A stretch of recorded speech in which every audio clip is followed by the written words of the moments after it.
Pernah gak sih kalian lihat diagram yang isinya garis-garis sama simbol aneh terus bingung, ini maksudnya apa ya?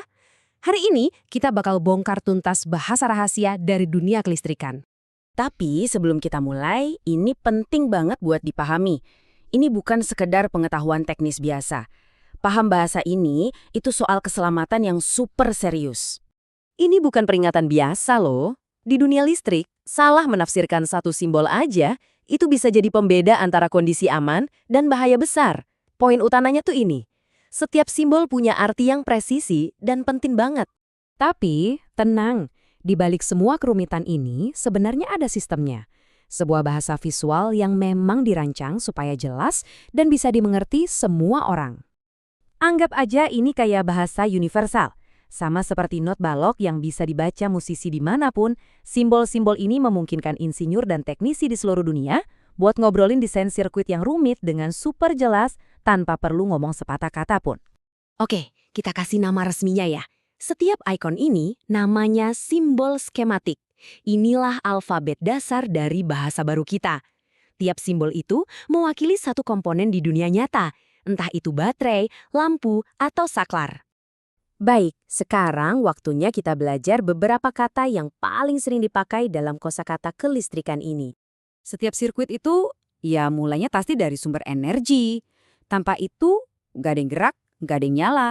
Ini titik awalnya.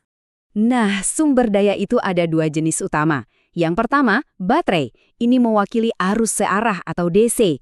Bayangin aja kayak air yang ngalir satu arah di pipa. Stabil dan konsisten, kayak di HP kalian. Terus yang kedua, sumber AC atau arus bolak-balik. Listrik jenis ini arahnya bolak-balik terus, kayak gelombang. Nah, ini yang kita dapat dari colokan listrik di rumah. Dua sumber, dua perilaku yang beda banget. Kalau udah ada sumbernya, kita butuh jalan buat listriknya ngalir kan? Garis lurus simpel ini adalah kabel. Terus, gimana cara kita ngontrol alirannya? Pakai saklar yang digambarin kayak jembatan putus. Waktu saklar ditutup, jembatannya nyambung, arusnya ngalir. Waktu dibuka, jembatannya keangkat, alirannya berhenti. Simpel tapi jenius. Listrik kan harus ada gunanya ya kan? Nah, komponen yang menggunakan daya buat melakukan sesuatu, misalnya bikin cahaya atau gerakan, itu disebut beban atau loads.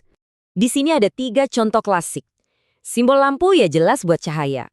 Garis zigzag itu resistor, fungsinya ibarat rem untuk nahan aliran listrik biar terkontrol. Dan lingkaran dengan huruf M di dalamnya itu motor yang mengubah energi listrik jadi gerakan.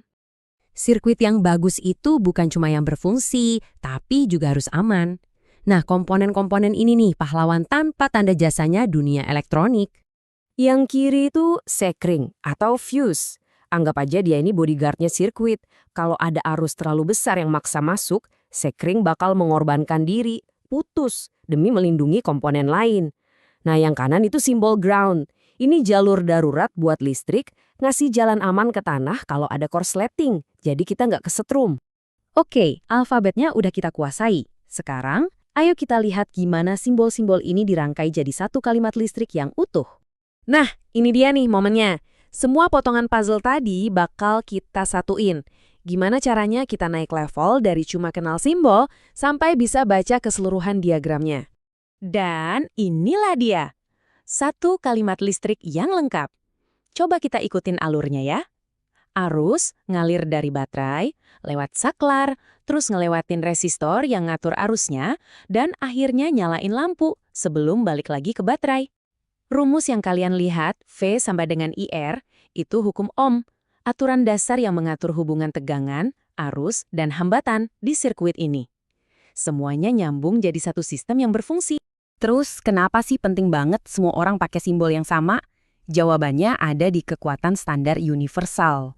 Coba deh bayangin, standar universal itu artinya teknisi di Jakarta bisa paham diagram yang dibikin insinyur di Berlin. Ini menjamin keamanan di seluruh dunia. Bikin komponen dari pabrik berbeda bisa dipakai barengan. Dan pastinya bikin perbaikan jadi jauh lebih cepat dan efisien. Intinya, ya ini. Standarisasi itu ibarat lem yang merekatkan dunia teknologi kita yang kompleks ini. Tanpa bahasa yang sama ini, inovasi global yang kita nikmati sekarang akan mungkin terjadi. Jadi, lain kali kalian nyalain lampu, coba deh inget, ada bahasa tersembunyi yang bikin semua itu bekerja. Ini jadi bikin kita mikir, Kira-kira bahasa tak terlihat Atta lagi ya, entah itu di rambu lalu lintas, kode komputer, atau bahkan resep masakan yang diam-diam mengatur dan menyusun dunia kita sehari-hari.